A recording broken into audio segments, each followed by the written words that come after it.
Hello students, welcome to Global Online. Today we are discussing NTA UGC NET 2023 Paper 1.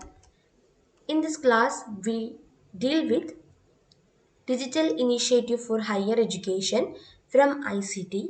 In previous class we discussed about digital initiatives in detail. In today's class we deal with digital initiatives through MCQs. So let's start the class. So, students, don't you think that the concept you passing through daily is clear? Then they need a clarification of certain concept. Learning will complete only with evaluation. So, Global Online offering you a great opportunity to evaluate yourself in our app. So, students, you can get self-evaluation test in our app at free of cost. Make use of the great opportunity and you can get UGC NET 2023 Paper 1 crash course at 3200 and you can contact with the given WhatsApp number and download our app link in the description box. And this is the interface of the evaluation test in our app, and here this is information and communication technology. You can get any topic that related with UGC NET and you can make use of the evaluation test for your exam. Then let's start the first question.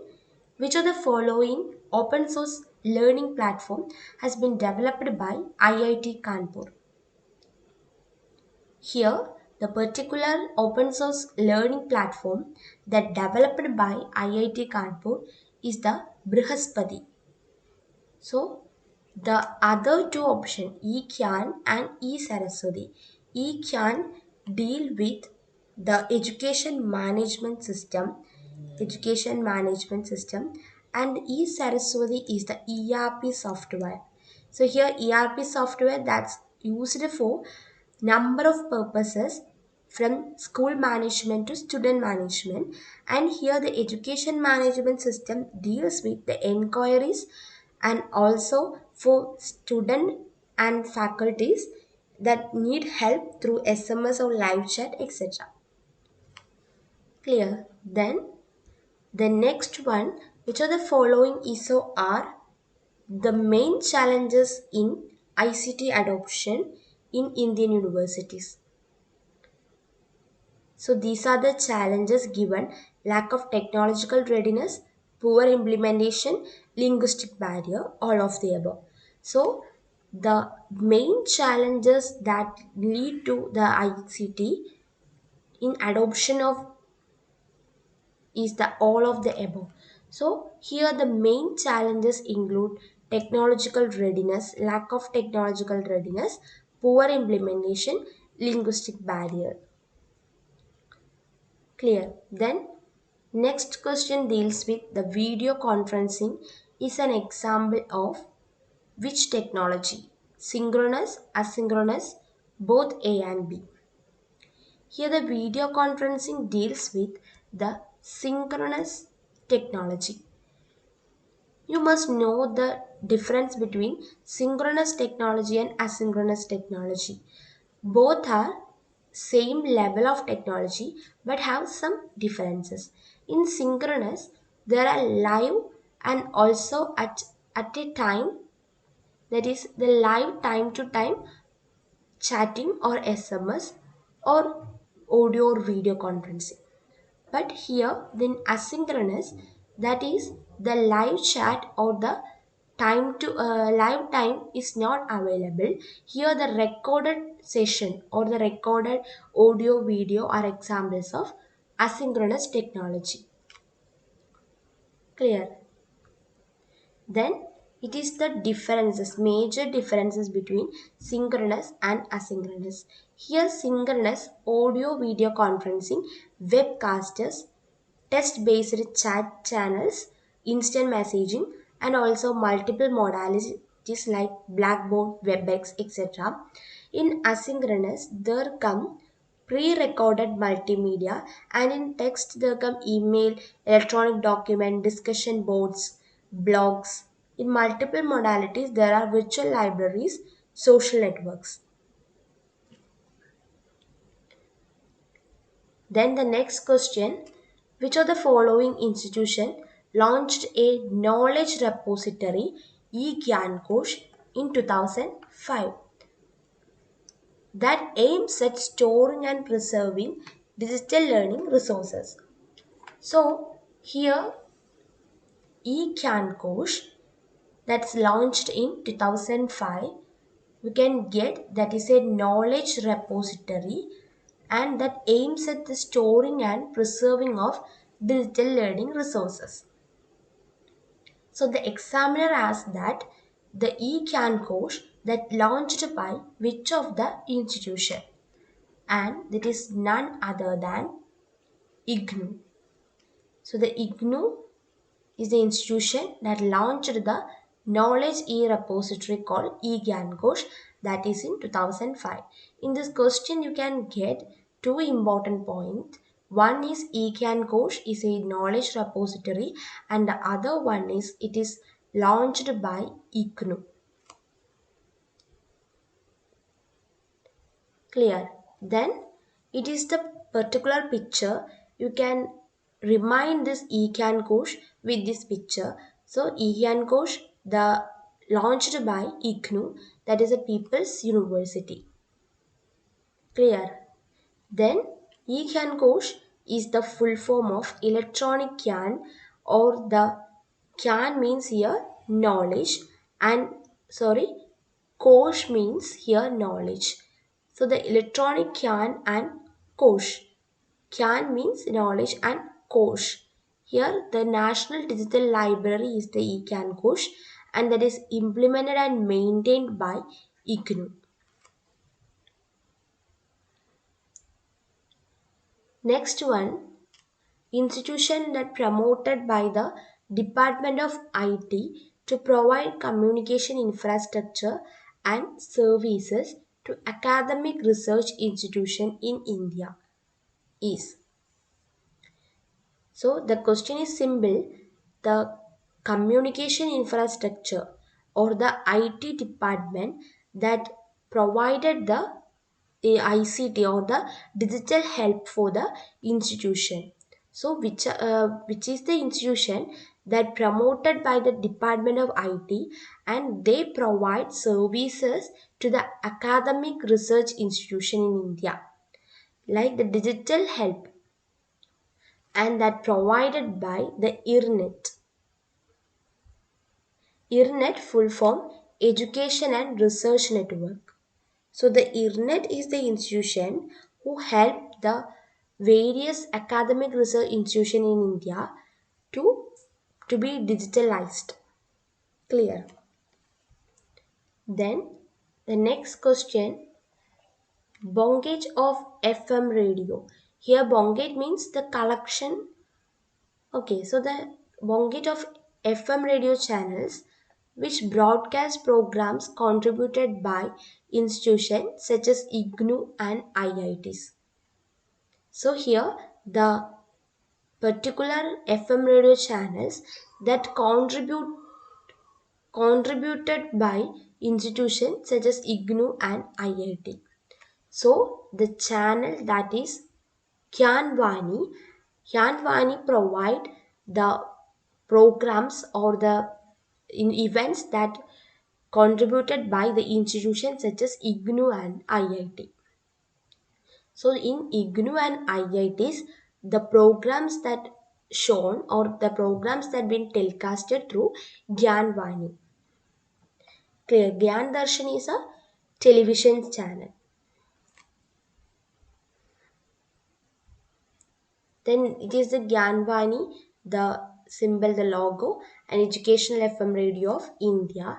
And again, it established or launched by IGNU and that is cover 80 kilometers radius from Madurai and this is the channel 105.6 MHSET is the megahertz is the channel Gyanvani. Clear? Through this picture you can remind easily. Then joint initiative of IIT and IISc to provide e-learning. So e-learning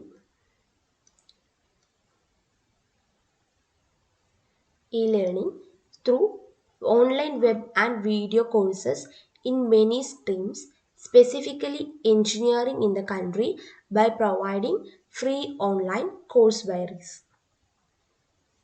So the question is, like the IIT and IISc, the joint initiative of both these institutions that who provide e-learning, that's through online web video courses that specifically for the engineering, and that provided by free online courseware, and which of the institution or which of the program that provide the online courseware, and that is NPTEL, National Program on Technology Enhanced Learning.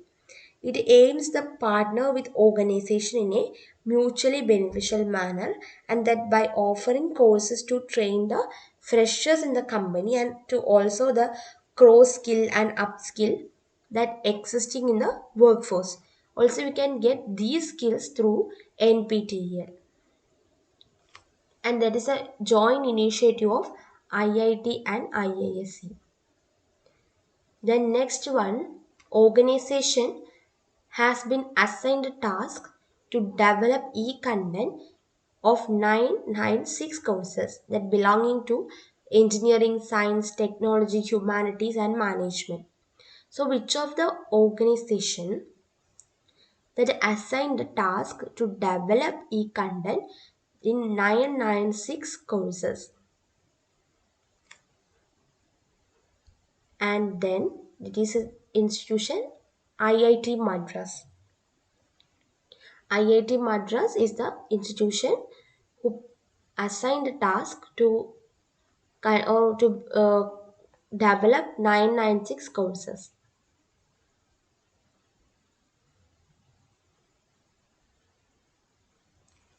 And students, before moving to next question, for your UGC NET 2023 paper 2 preparation, Global Online offering you notes and most expected MCQs.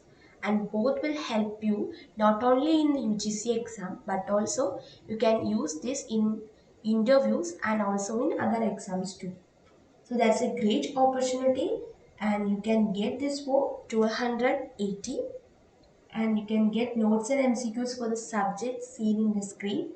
Contact with the given WhatsApp number for the availability of these notes and MCQs. These notes and MCQs really boost up your preparation, and also in our app you can get paper 1 and paper 2 complete courses free. Complete courses, okay.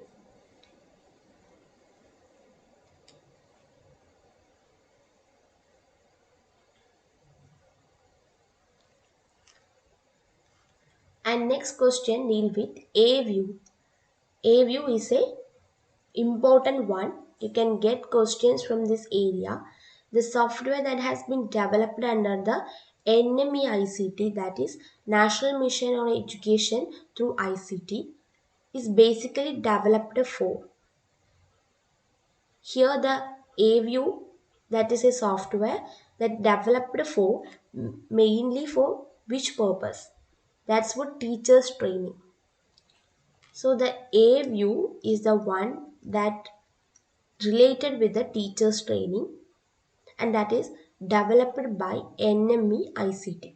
Here the NMEICT is the important one in the digital education. NMEICT that's developed in or it's formed in 2009. Another important one. And the next question deals with Web 2.0. Tools have made traditional learning more social and personalized. So, which of the following can be referred to as Web 2.0 tools? So, the Web 2.0 tools that are used for many purposes and that are made through traditional learning that makes more social and personalized. So, which of the following can be referred to as the 2.0 tools? That is all of the above. blogs and wikis, podcasts and mashups, social networking communities. So you heard about the Web 2.0 and also the Web 2, Web 3, and what are the differences? There are mainly the Web 1.0, that's read only decentralized. So these are the apps that comes under Web 1.0, that is Google, Yahoo, MSN, etc. Here that is read only and that is decentralized also. So the power is for the particular apps. And then in 2.0, you can see the participatory centralized environment. And here you can see that the subscribers or also the users also have some of the powers there. So it is a participatory environment in Web 2.0. And in 3, that is the advanced version of web, that is no intermediaries and also that is decentralized. Here there is no intermediaries at all. Clear? Then these are the major differences. In here, the Web 1.0, you can see basic web pages, HTML, e-commerce, JavaScript, etc. And that's from 1990 to 2005. And again in 2.0, you can 0, you can see the social media and mobile access, high quality camera video. That's now the present day situation. That's from 2006 to present day. And this is the eminent one, that is Web 3.0.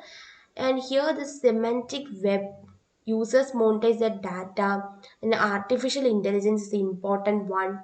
Clear? So the web 1.0 to web 2.0, you can see the difference. Here the read only, here read, write, collaborate. So this the important point here. And then developer authorship, here the public authorship, the again the important one. And here the static content, here the dynamic content. And also this is a short tail and there is long tail.